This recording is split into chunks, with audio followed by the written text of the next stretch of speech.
अस्सलाम वालेकुम। मैं हूं हमज़ा मुनीर और आप देख रहे हैं YouTube channel H series notes.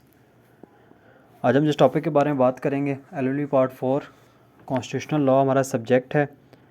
और इसमें जो हमारा टॉपिक है, जैसे कि आपको पता है कि कॉन्स्टिट्यूशनल लॉ में 3 पार्ट होते हैं। एक कॉन्स्टिट्यूशनल हिस्ट्री होती है, एक कॉन्स्टिट्यूशनल लॉ होता है और एक वो जो केस लॉज होते हैं वो हैं। अब आज हम जिस टॉपिक के बारे में बात करेंगे, जिस पार्ट के बारे में बात करेंगे, वो कॉन्स्टिट्यूशनल हिस्ट्री से एक पार्ट है गवर्नमेंट ऑफ इंडिया एक्ट 1935। हम लोग देखेंगे इसके क्या साइलेंट फीचर्स थे, सारी चीज़ें हम लोग देखेंगे। The government of India act 1935 mark the second milestone towards a complete responsible government in India after the act of 1919। देखें, एक एक्ट पास हुआ था जब 1935 में, एक गवर्नमेंट ऑफ इंडिया एक्ट उसको कहते हैं। एक 1919 में एक एक्ट पास हुआ था, वो सेटिस्फैक्ट्री नहीं था। ठीक है, इंडिया में जो लोग रहते थे, जो मुसलमान और हिंदू जब इकट्ठे रहते थे, तो वो इससे इंडियंस जो थे ना, वो इससे मुत्तफिक नहीं थे। ठीक है, जो 1919 में जो एक्ट पास हुआ था, तो एक और नया एक्ट पास किया गया था 1935 में, उसको हम कहते हैं government of India act 1935। The act was proposed by the British parliament in year of 1935। ये एक्ट जो प्रपोज किया गया था, ये 1935 में ब्रिटिश पार्लियामेंट की तरफ से किया गया था। It was one of the lengthiest act at the time as it was contain 321 sections and 10 schedules. ये एक लेंथीस्ट एक्ट था कि उस टाइम पे, क्योंकि इसके जो सेक्शंस थे वो 321 सेक्शंस थे और इसके 10 शेड्यूल्स थे। अगर हम इसके बैकग्राउंड की बात करें तो government of India act 1999 was not satisfactory. जैसे कि हम बात पहले कर चुके हैं कि 1919 में एक एक्ट जो पास हुआ था वो सेटिस्फैक्ट्री नहीं था, and it was too short in its provisions. और ये एक बहुत छोटा एक्ट था। ठीक है, इसमें हर चीज़ कवर नहीं की गई थी। And on the demand for the constitutional reforms in India was growing day by day. अब जो कॉन्स्टिट्यूशनल रिफॉर्म्स इंडियंस जो चाहते थे, कॉन्स्टिट्यूशन रिफॉर्म्स होनी चाहिए, कॉन्स्टिट्यूशन में कुछ चीज़ें चेंज होनी चाहिए, रिफॉर्म्स आनी चाहिए, वो जो उनकी डिमांड्स थी ना, वो डे बाई डे बढ़ती जा रही थी।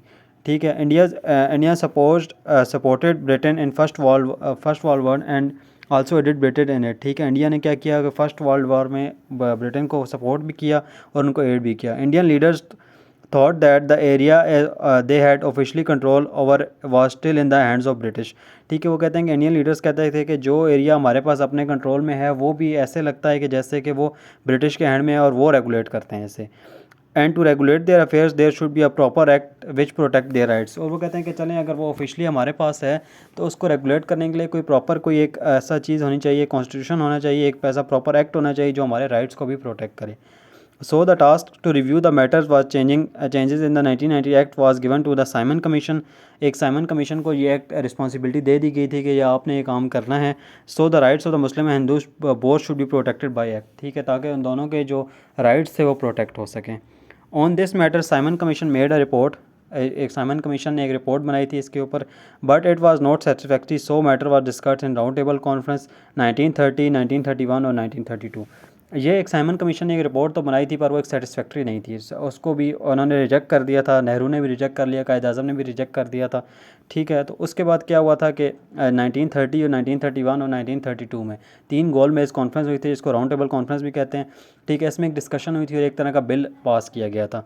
द डिस्कशन और the third round table conference resulted a white paper 1934। Right, 1934 में एक वाइट पेपर इशू किया गया था containing the proposal in the shape of bill presented before the British parliament. और ये ब्रिटिश पार्लियामेंट के सामने पेश किया गया था। एक वाइट पेपर था जो कि ग्राउंड वेल कॉन्फ्रेंसेस के अंदर ना, गोल मेज कॉन्फ्रेंस के अंदर ये डिस्कस किया गया। This bill was passed by parliament 1935। और यही बिल एक पास हुआ था 1935 में। इस हिस्ट्री को मैंने बहुत कंजस्टेड सा करके आपके लिए थोड़ा सा इस तरह किया कि पेपर में आप आराम से इसको लिख सकें, तो इस वजह से ये इसको इतना importance of the government of India act 1935। अब इसके हम लोग इंपॉर्टेंस की बात करेंगे कि इसकी इंपॉर्टेंस क्या था। The main aim of government of India act 1935 was to make the future further provisions for the government of India act 1919। सबसे पहला इसका एम ये था कि गवर्नमेंट ऑफ इंडिया 1919 में जो चीज़ें नहीं दी गई उनको फर्दर आगे किया जाए और उनको एलेबोरेट ज़्यादा कर दिया जाए। To extend the territories under the direct control of British. और ब्रिटिश के डायरेक्ट कंट्रोल के अंदर जो टेरिटरीज हैं ना, उनको लेके आया जाए। This act was enacted by the parliament of UK and commenced on 1 अप्रैल 1977। ये जो है इनेक्ट किया गया था, ब्रिटिश पार्लियामेंट ने इसको एक इनेक्ट किया था और इसको 1937 में पास कर दिया गया था। 1937 में ये कमेंस हुआ था वहाँ से, उसमें वहाँ पे इम्पोज इम्प्लीमेंटेशन स्टार्ट हो गई थी। साइलेंट फीचर्स अगर हम सबसे पहले इसके बात करें, सबसे पहले ये रिटर्न डॉक्यूमेंट था, एक रिटर्न एक्ट था। The government of India act 1931 was the written वो consist of 14 parts and 10 schedules and 321 sections इसके थे। ठीक है, creation of all India federation. The federation was to consist the British India and states, ठीक है, एक British India के जो ब्रिटिश थे उनको और जो स्टेट्स थी उनको मिला के एक फेडरेशन बना दी गई थी। The provinces in British India would have to join the federation but it was not compulsory for the states. जो प्रोविंसेस थे ना उनके लिए ज़रूरी था कि वो फेडरेशन को ज्वाइन करें, पर जो कुछ जो स्टेट्स थी ना वहाँ पर जो फेडरेटिंग यूनिट्स वगैरह थे उनके लिए ये चीज़ें ज़रूरी नहीं थी। प्रोविजनल अटॉनमी की अगर हम बात करें, government of India act 1935 gave more autonomy to the provinces. Provinces के अंदर प्रोविंसेस को मोर अटॉनमी वहाँ पे दे दी गई थी। DRK system was abolished which meant the dual system of government is responsible for the administration. अब प्रोविंसेस के अंदर क्या हुआ था कि जो डीआरके सिस्टम था ना उसको इन्होंने अबॉलिश कर दिया था। डीआरके सिस्टम क्या होता है? डीआरके सिस्टम ये होता है कि जैसे कि अभी भी पाकिस्तान में मतलब जब गवर्नमेंट जो है प्रोविंस है उसके अंदर एक चीफ़ मिनिस्टर होता है और एक गवर्नर होता है, ठीक है, तो दोनों उसकी अपनी अपनी पावर एक्सरसाइज करते हैं। गवर्नर जो होता है फेडरल की तरफ से होता है और जो चीफ मिनिस्टर होता है वो प्रोविंस की तरफ से होता है, ठीक है, तो ये अपनी अपनी पावर एक्सरसाइज करें। ये दो पावर्स डिवाइडेड हुई होती हैं, ठीक है, और ये एक्सरसाइज कर रहे होते हैं पावर्स, जिसको कहते हैं डीआरके सिस्टम। इस सिस्टम को उन्होंने ख़त्म करके एक ही सिस्टम ले आए थे और गवर्नर के हाथ में सारा कुछ उन्होंने दे दिया था। The governor was hand the head of the executive, ठीक है, इसको was in the hand of, जो गवर्नर के हैंड में सब कुछ दे दिया गया था वो उसको हेड बना दिया गया था। There was council of ministers advise him, यहाँ पे काउंसिल ऑफ मिनिस्टर थी जो उसको एडवाइस करती थी। The minister was responsible for provincial legislation, और जो मिनिस्टर्स थे वो प्रोविंशियल के जो लेजिस्लेशन होती थी ना उसके लिए भी वो रिस्पॉन्सिबल थे। Division of subjects, the government of India divided the powers between the central government and provinces. Provinces के अंदर और सेंट्रल गवर्नमेंट के अंदर उन्होंने डिवाइड कर दिया था जो सब्जेक्ट्स थे, जो पावर्स थे उसको। There were 3 listed gave the subjects to each government and a part of these listed there was the residual powers which are exercise by the viceroy, ठीक है। अब यहाँ पे ये क्या हुआ था कि 3 लिस्ट बना दी गई थी, ठीक है, और जो उसके अलावा एक रेजिडुअल लिस्ट बना दी गई। रेजिडुअल लिस्ट की जो पावर्स होती थी, जो पावर्स इन तीनों में डिस्कस नहीं की गई थी, वो सारी पावर वाइसरॉय करता था उसके। फेडरल लिस्ट के अंदर वो वाली थी matters which are only dealt by federal government such as defence, foreign affairs और करेंसी। ये वो मैटर थे जिनके बारे में फेडरल है ना, वो फेडरेशन है वो सिर्फ काम कर सकती थी। जो प्रोविंशियल लिस्ट थी ना उसके अंदर सिर्फ जो हेल्थ और ट्रांसपोर्टेशन वाला जो मामलात हैं, ये जैसे ये वाले जो मामलात हैं, ये सारे जो थे ना ये प्रोविंसेस देखते थे। और कंकरेंट लिस्ट वो होती थी जिसके अंदर दोनों जो है ना लॉ मेकिंग कर सकते थे, फेडरल भी कर सकता था और जो जो है फेडरल भी कर सकता है, प्रोविंस भी कर सकता है। अब इसके अलावा अगर कोई पावर रह गई थी ना जो किसी में डिस्कस नहीं की गई थी, ठीक है, वो फिर वाइसरॉय एंजॉय करता था, जैसे हमने ऊपर रेजिडुअल पावर के बारे में डिस्कस किया। डीआरके इन सेंटर में हम डीआरके सिस्टम, अब वहाँ से तो उन्होंने डीआरके सिस्टम को ख़त्म कर दिया था, प्रोविंस से डीआरके सिस्टम को ख़त्म करके वो सेंट्रल में ले आए थे, वो फेडरल सिस्टम में फेडरल में ले आए थे। The government of India abolished the DRK system in provinces but introduce it at central level, पर उसको सेंट्रल लेवल पर उन्होंने इंट्रोड्यूस करवा दिया था। The subjects under the federal list were divided into 2 forms, ठीक है, 2 फॉर्म्स में। रिज़र्व थी एक, तो रिज़र्व जो थी वो गवर्नर जनरल उसको करता था, ठीक है, उसको वो गवर्नर जनरल के हाथ में थी। और ट्रांसफ़र सब्जेक्ट्स जो थे ना administrated by the governor general with his council of ministers, ठीक है। अब जो जो एक तो ये था गवर्नर जनरल, जो रिज़र्व थे मामला, जितने भी रिज़र्व मामला थे उन्होंने एक लिस्ट बनाई थी, रिज़र्व मामला हैं वो सारे गवर्नर जनरल देखेगा, ठीक है।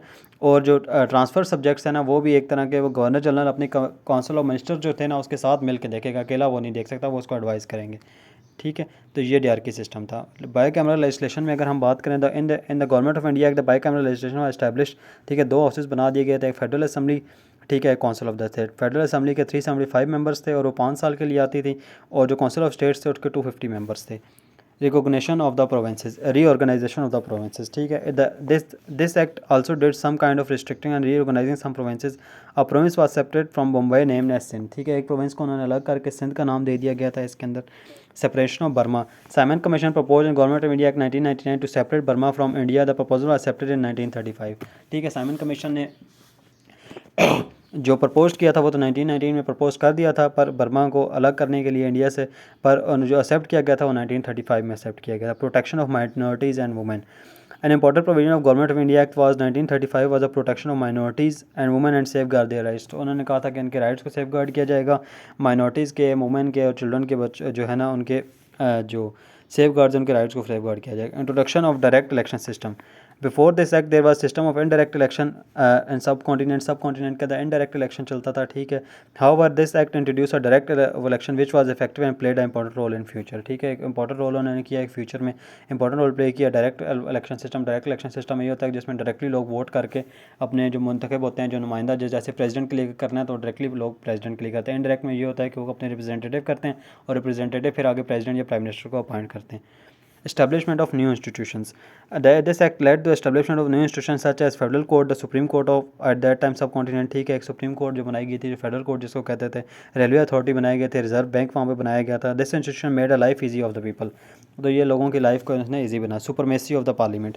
This act established the principle of supremacy of parliament, ठीक है. All of the important function and decision were taken by British government such as the amendment in the constitution. अब जितनी भी ब्रिटिश की parliament थी, गवर्नमेंट थी, ठीक है, वो चलाती थी. कोई भी अगर अमेंडमेंट लेके आनी कॉन्स्टिट्यूशन के अंदर, सारा कुछ चीज़ें वो करती थी. Indian leaders could also play such an effective role by resolution, however the supremacy will still with the British, ठीक है. इंडियन लीडर्स भी इसमें अपना रोल प्ले करते थे, पर जो सुपरमेसी होती थी वो ब्रिटिश पार्लियामेंट के पास ही होती थी. Instrument of accession. This act granted the states discretionary power to accede with federation, but after accession, that state is bound to follow the important rules of the federation for the rest of life. अच्छा, इसमें एक instrument of accession पास किया गया था. मेरा accession ये है कि स्टेट्स जो थी ना, वहाँ पे जो यूनिट्स थी, उनके पास अपना डिस्क्रिशनरी पावर थी कि वो चाहें तो फेडरेशन के साथ शामिल हो जाएं और चाहें तो फेडरेशन के साथ शामिल ना हो. अगर उसके साथ शामिल हो जाती हैं फेडरेशन के साथ, तो जितने इंपॉर्टेंट रूल्स वगैरह थे फेडरेशन के, वो उन्होंने मानने हैं, ठीक है. और and the main authority with the was the federation not with the state. और जो उनकी जो मेन अथॉरिटी, अगर वो मान लेंगे, एक्सेस हो जाएंगे उसके साथ, एक्सेस कर लेंगे, एडिशन आ जाएगी उसके साथ, तो फिर उनके फेडरेशन के सारे मामलात मानने.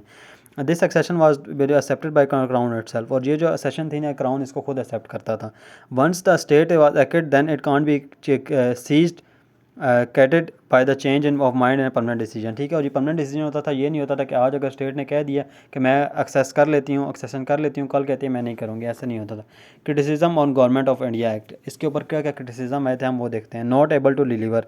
The act has so much promise to people for their welfare, but it was not able to deliver the implement anything wrote on fundamental basis, ठीक है. जो भी अब इसके अंदर एबल टू डिलीवर नहीं था, इसने इतना वादे तो इसमें बहुत सारे कर दिए गए थे, पर किसी के ऊपर इम्प्लीमेंटेशन नहीं करवाने के लिए कोई नज़र नहीं आ रहा था. Condemned by everyone. This act was condemned by Congress, Muslim League and other parties. इन सारों ने इसको किया था, ठीक है, कंडेम्ड किया था. Power of governor. The act made the governor so powerful that they could play a dictator if they like to do so, ठीक है. वो कहते हैं कि इसमें गवर्नर को बहुत सारी पावर्स दे दी गई थी, और वो अगर डिक्टेटर की तरह भी काम करना चाहे तो वो कर सकते हैं. Defection formation of federation. The propose formation of federation was also fundamentally defective, ठीक है, वो डिफेक्टिव थी.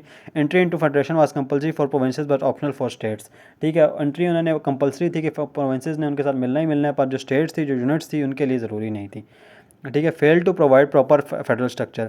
This act fail to provide कोई फेडरल स्ट्रक्चर वगैरह ये पूरा नहीं दे सकी थी. Refuse to grant self determination Indians को नहीं दी गई थी. इसमें भी सेल्फ डिटर्मिन के वो खुद अपनी चीज़ों को डिटरमाइन नहीं कर सकते थे, ये चीज़ उसको नहीं दी गई.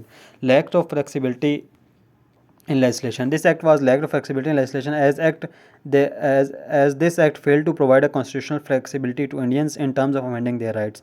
अब यहाँ पे कोई भी ऐसी फ्लेक्सिबिलिटी नहीं दिखाई दी गई थी कि इंडियंस को राइट दिया जाए ताकि वो कॉन्स्टिट्यूशन में अमेंडमेंट कर सकें या कुछ ऐसा कर सकते हैं अपने राइट्स के लिए. Indians were unable to do anything in accordings with their demands. और उनके अपनी डिमांड्स के मुताबिक वो लोग कुछ भी नहीं कर सकते थे, ठीक है. तो ये गवर्नमेंट ऑफ इंडिया एक्ट था, ठीक है. इसके हमने साइलेंट फीचर्स को देखा, इस पर क्या क्रिटिसिज्म हुआ था, ये हमने देखा. ये पेपर में अक्सर ये वाला क्वेश्चन आ जाता है. Thank you very much.